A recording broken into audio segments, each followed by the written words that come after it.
Hello Roots and Pursuits. Today I'm going to show you how to finish making your atlatl by fletching the dart. Now if you picked up a kit, you should have the main shaft of your dart, some artificial sinew, and 3 feathers. Now real quick, I'm just going to mention that you should have all of the feathers curving in the same direction.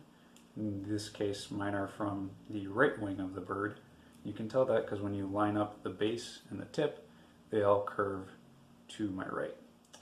Now obviously if you're harvesting feathers yourself, that may not happen, but you shouldn't fletch a dart with feathers from both the left and right wing.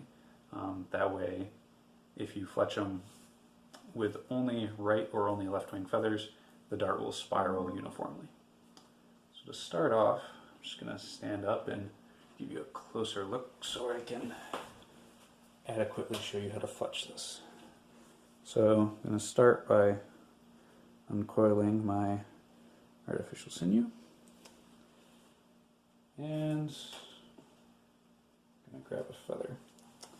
So I'm going to place the feather with about 3 inches of space between the top of the dart and the top of the feather. And I'm going to hold down the base of the quill with one hand while putting the sinew on top. Putting the sinew on top like so. And then going to give it one quick wrap. Or not. Let me switch to a less frayed end.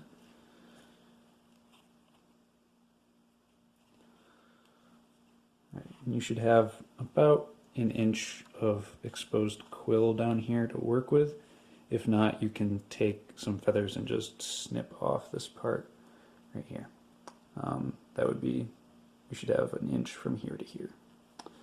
So once I get one, we'll go 2 times around.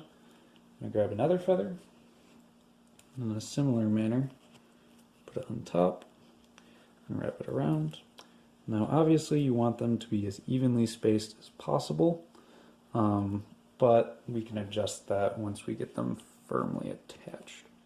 So I'm going to lay the next one on top while keeping tension on the sinew and wrapping it around again. So it's looking pretty good.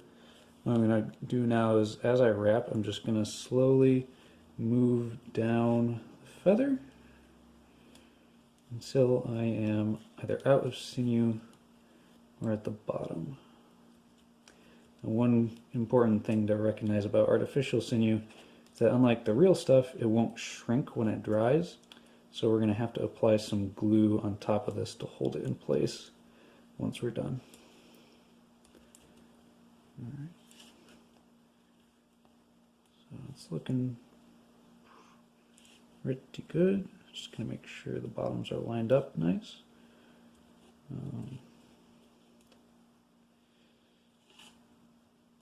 Now I'm starting to run out of sinew, so what I'm going to do is I'm going to take what I have left, put it underneath one of the quills, just kind of slide it up.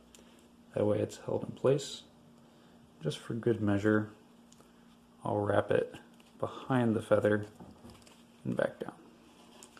So now you can see we've got the bottom part wrapped pretty securely. Now I'm rushing this a little bit for the sake of the video, but in general this works better if you take your time. So now I'm going to do some final adjustments so there's spacing. Make sure everything looks pretty good.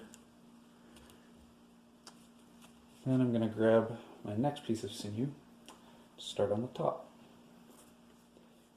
To start off, I would recommend tying a loop in the top of your sinew, just to make things a little easier, and slide it over the top here, then over one of these. Then what I'm going to do is I'm going to wrap this around the top. You know what? I forgot a step. Once you make the loop in the top, put a section of the line through it to make a slip knot. Then just kind of tighten it down the top part of the feather. Alright, and once that's done, I'm going to slide up with the next ones. Kind of do the same thing where I wrap it around the top. Keep going. And then once I get to the last one, just kind of slide it over, wrap it on top. Then I'm going to go all the way around a couple times. But first, I'm going to slide this one over a little bit. Oh, quill broke a little bit. It's okay. Can work with that. And just continue to wrap until the top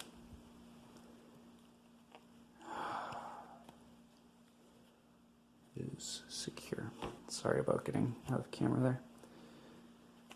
So once I've kind of attached this pretty thoroughly, I'm going to run it through this space between one of the feathers and the shaft and pull it. That way the top will stay. And since there's a big amount of space here, what you typically do next is you will take the sinew and put it through the top of the feather and begin to interlace it with the feather, keeping it tight to try to keep the feather as close to the shaft as possible.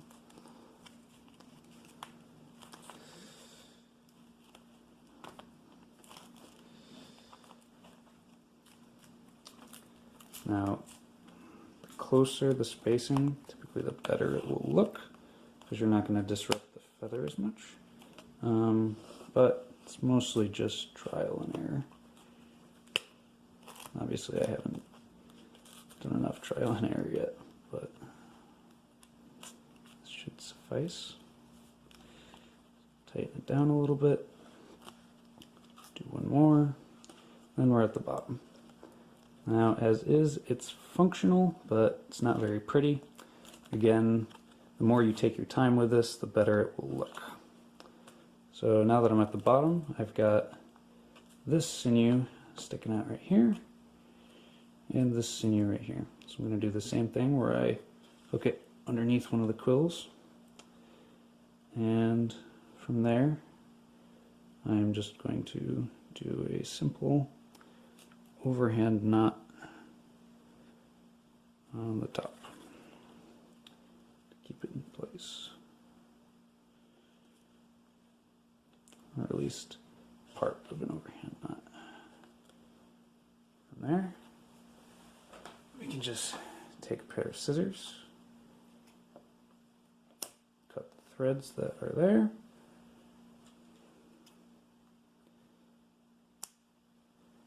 clean it up a little bit, and press down the ends, because they are waxed, but again, they don't shrink, but they do stick together quite a bit. So now I've got the fletching attached okay. Now I'm gonna prep to show you how to put the glue on, and we'll go from there. Alright, so where we left off, we had the feathers secured with some artificial sinew, but in order to keep this on there more permanently, it's recommended that you use some glue to keep the sinew in place. If you have super glue, you can use that. Wood glue even works sometimes, but for us today, we're going to be using some pine pitch glue that we made at a separate workshop. And what this is it's pine. It's really just pine sap, charcoal, and a binding agent. In this case, some finely shaved sawdust. So in order to get the glue on here, I'm just going to melt it a little bit with a lighter. just do it over a surface that you don't mind getting some pine pitch on. You want to heat it up so it doesn't start to burn, so that it melts. It's kind of like hot glue in that sense. So smoking a little bit, but that's fine. So once it's thoroughly melted, I'm going to quickly apply some of it. And it shouldn't be so hot that you can't touch it, but just be careful. So now that I've got a little bit on there, I am just going to rinse and repeat with my pitch stick until we have it thoroughly glued. So for the sake of brevity, I've just gone ahead and applied most of the pine pitch to the dart. I found the best way to do that was to kind of melt the pitch and wait for it to cool slightly so it was kind of like putty, and then just slowly apply it around the base of the dart. So now that you've done that, you've waterproofed the sinew, and this should last you for a decently long time. Thanks for watching, and I hope to see you folk next semester. Alright, take care.